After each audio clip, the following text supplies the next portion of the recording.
ቫቲካንን ለማየት ልንሄድ ነው። እዚህኛው ክፍል ስገባ ልቤ ትርክክ ብሎ ወደ ኋላዬ ነው የተመለስኩት።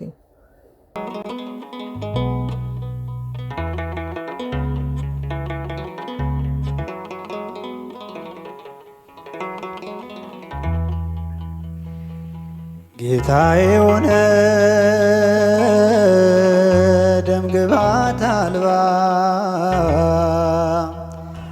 ጀርባው በጅራፍ ስለኔ ደማ የኔን መገረፍ እሱ ተገርፎ ክብር አለበሰኝ እሱ ተገፎ ክብር አለበሰኝ እሱ ተገፎ።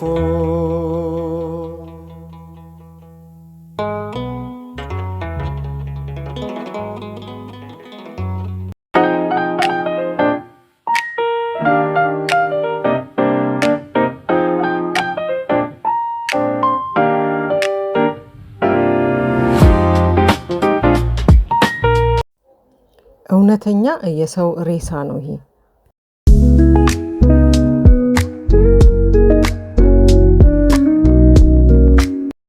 ሰላም ጤና ስጥልኝ ውድ ቤተሰቦቼ ቻናሌ ተከታታዮች እንዴት ሰነበታችሁ? እኔ እግዚአብሔር ይመስገን በጣም ደህና ነኝ። ዛሬ እንግዲህ በጣሊያን ሀገር ያሉኝን ቆይታዎች ይዤላችሁ መጥቻለሁ።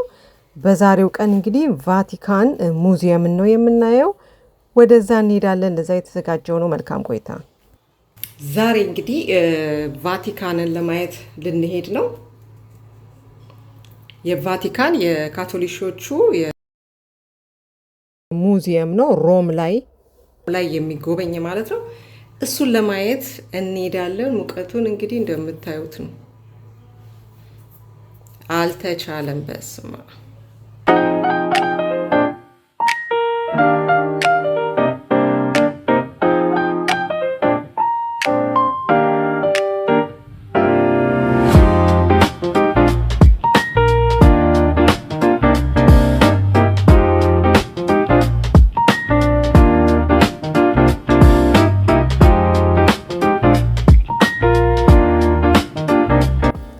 እንደምታዩ ቤተሰቦቼ አሁን እየወረድን ነው ከሆቴላችን። ትንሽ ቁልቁለት የሚወስድ መንገድ ነው። ፀሐዩ ልነግራችሁ አልችልም። ሙቀቱ ከአይምሮ በላይ ነው። እንደዚህ እንደምታዩን እንዳይመስላችሁ። በጣም ከባድ አየር ነው ያለው። በጣም ነው የሚገርመው። እስኪ እናየዋለን። ሮም ላይ እውነት ከዚህ በኋላ እኔ ድጋሚ ምንቀሳቀስ አይመስለኝም ወደዛ አገር ማለት ነው። እንዴት እንደሚኖር ራሱ ተአምር የሆነ በተአምር ነው ሰው የሚኖረው ማለት ትችላላችሁ። እንዴት ሰው እንደዚህ እየተቃጠለ እንደሚኖር ይለመዳል ይመስለኛል። ለምደውት ይሆናል አላውቅም፣ ግን በጣም ከባድ የአየር ሁኔታ ነው ያላቸው።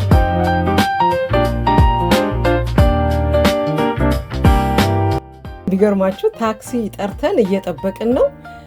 እኛ እንግዲህ ለካ መጠበቂያውን ቦታ ራሱ በደንብ ማወቅ ያስፈልጋል። እኛ በጣም ረጅም ሰዓት ነው እዚህ ጋር የቆም ነው። የሚገርማችሁ በቃ እየተጻጻፍን ምናምን ማለት ነው ከታክሲው ጋር ያለንበትን ቦታ ለማወቅ እና እኛ እዚህ ነን ብለን የጻፍንለት ቦታና ቦታው ልክ አይደለም እና ረጅም ሰዓት ነው በቃ እዚህ ጋር የቆም ነው ማለት ነው። አጋጣሚ ሆኖ ግን ታክሲው ሰልችቶትም አልሄደም። በመጨረሻ ላይ ተገናኘን። ሰዎችን ለመጠየቅ ራሱ በጣም ከባድ፣ ቋንቋው እንደምታውቁት ነው። ቋንቋውን ማወቅ በጣም ከባድ ስለሆነ እንግሊዘኛም መንገድ ላይ የምታገኟቸው ሰዎች የሚችሉ የሉም እና በጣም አስቸጋሪ፣ ግን መጨረሻም እንግዲህ አግኝተነው ወደ ቫቲካን ሙዚየም እየወሰደን ነው ማለት ነው።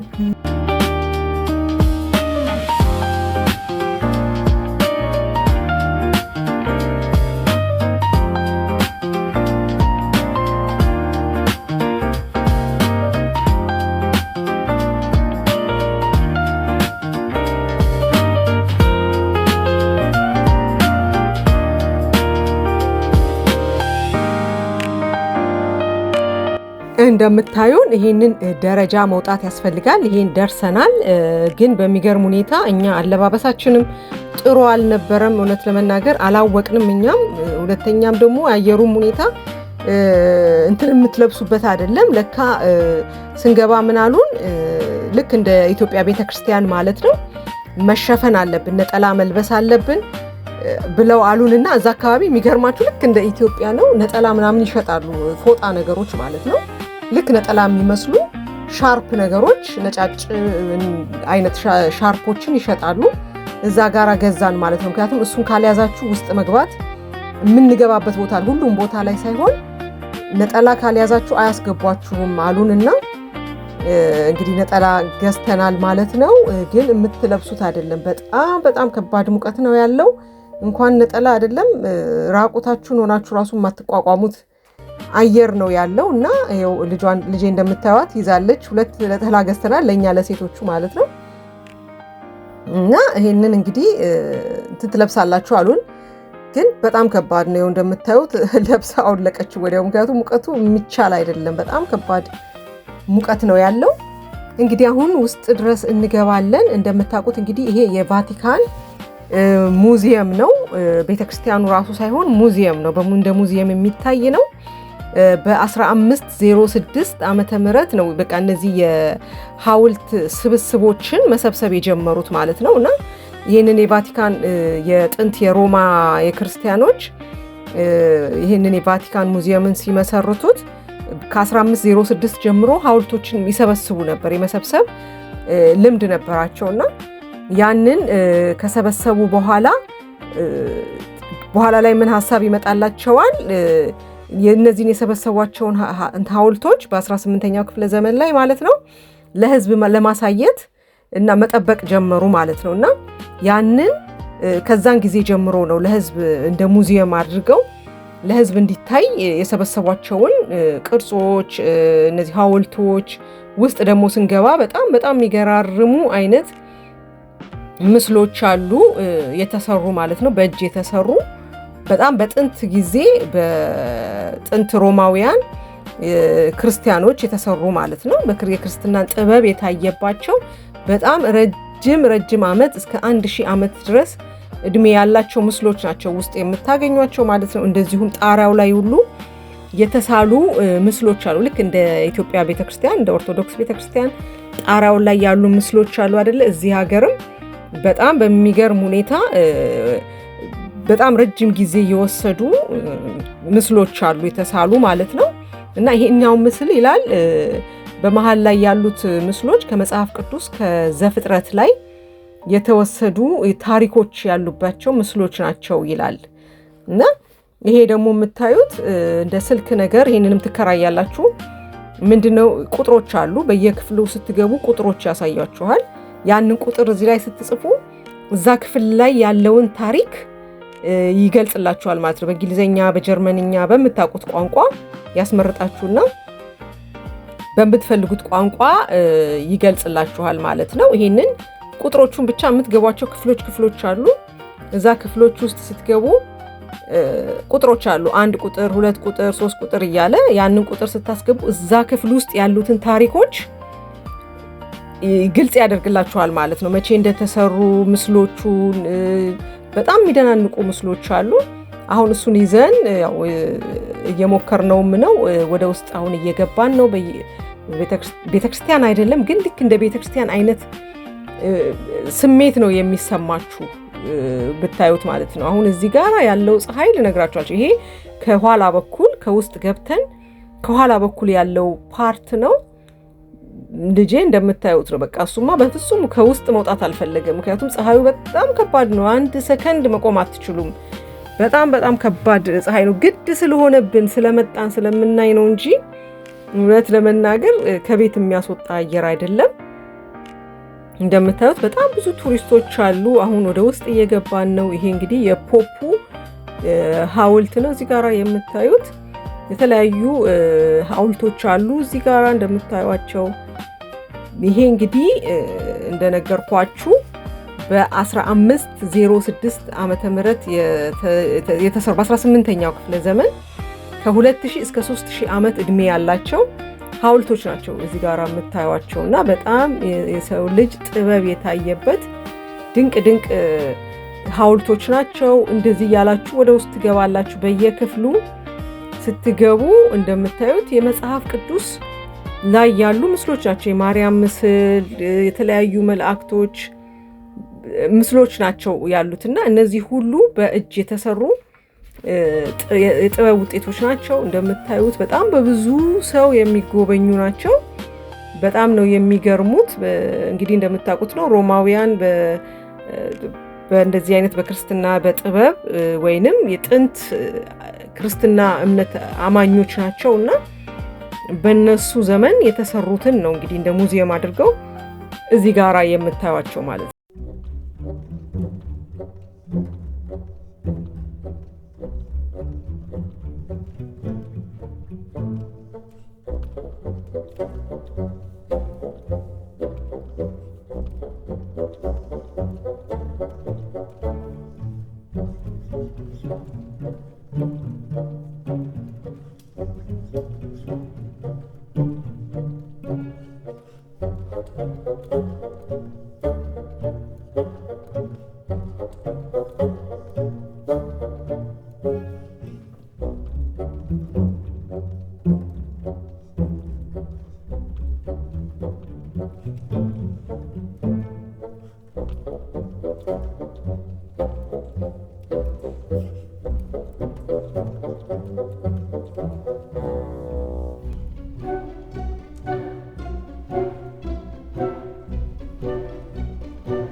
ወደዚህኛው ክፍል ስገባ እውነቴን ነው የምላችሁ ልቤ ትርክክን ያለው። በስመ አብ ወወልድ ወመንፈስ ቅዱስ በጣም ትልቅ ነው። ኢየሱስ ክርስቶስ የተሰቀለበት የሚያሳየውን የሐውልት ማለት ነው። ወደ ኋላዬ ነው የተመለስኩትኝ። በጣም እንደደነገጥኩትኝ። እውነት ተመልሼ ለመግባት ራሱ ሰዓት ወስዶብኛል። በጣም ነው ልቤ ትርክክን ያለው። እውነት ኢየሱስ ክርስቶስ ተሰቅሎ የማየው ነው የመሰለኝ። በጣም ትልቅ ምስልም ስለሆነ በጣም ትልቅ ሐውልት ነው። በጣም ነው የደነገጥኩት ከምነግራችሁ በላይ። ጌታዬ ሆነ ደምግባት አልባ ጀርባው በጅራፍ ስለኔ ደማ የኔን መገረፍ እሱ ተገርፎ ክብር አለበሰኝ እሱ ተገፎ ክብር አለበሰኝ እሱ ተገፎ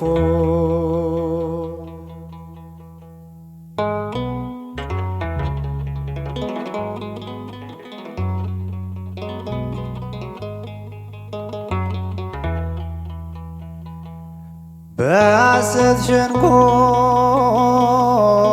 ወጥመድ ተጠምዶ ጌታ ተያዘ ሕይወቴን ፈቅዶ ክፎች ቢያዩ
ግቢው ነው መሀል ላይ ያለ ግቢ ነው። በጣም የሚያምር ግቢ ነው። በጣም ነው ደስ የሚለው።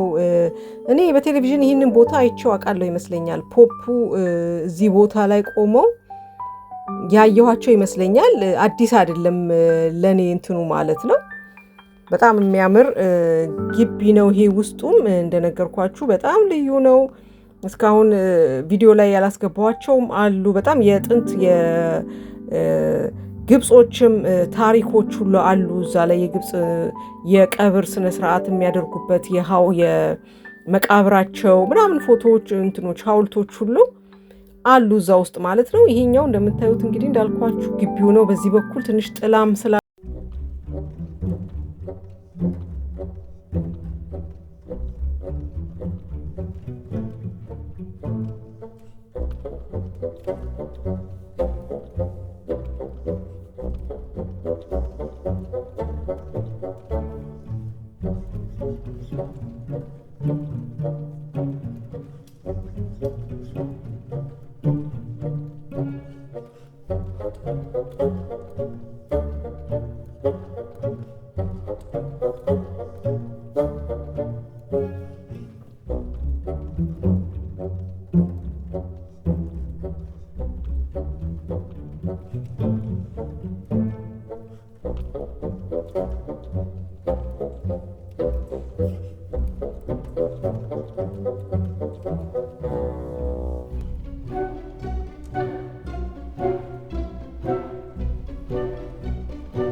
ኢትዮጵያውያንን የላቀ የምህንድስናና የስነ ህንፃ ጥበብን የሚያሳይ በጣም ድንቅ ድንቅ የሆነ የቱሪስት መስህብ የሆነ ቦታ ነው። እንደዚሁም በዩኔስኮ ላይ እንግዲህ ተመዝግቧል።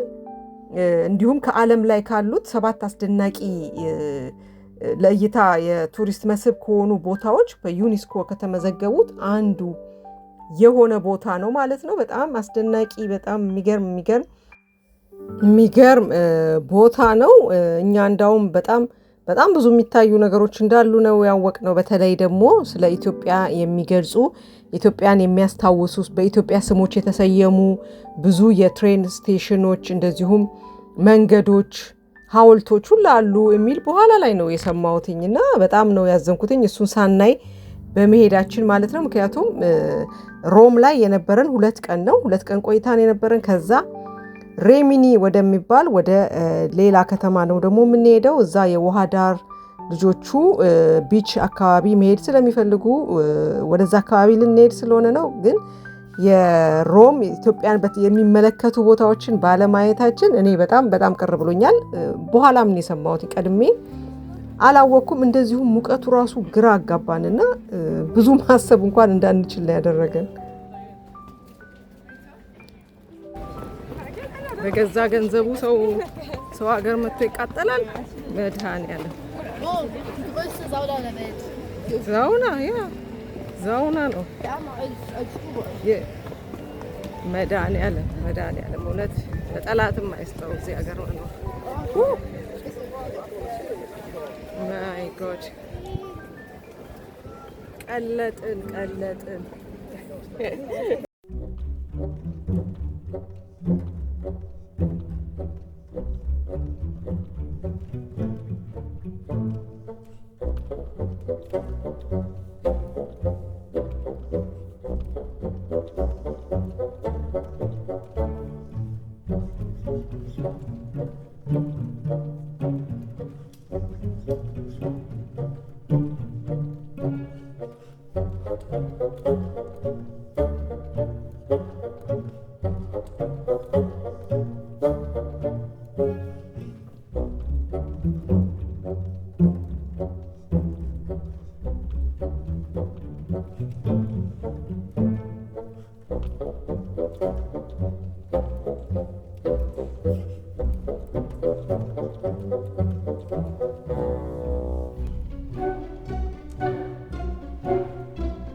ያሳለፍነው ሬሚኒ ላይ ስለሆነ ከሮም እንግዲህ አሁን በታክሲ ወደ ባቡር ጣቢያ እየሄድን ነው። በባቡር ለ2 ሰዓት እንጓዛለን ማለት ነው።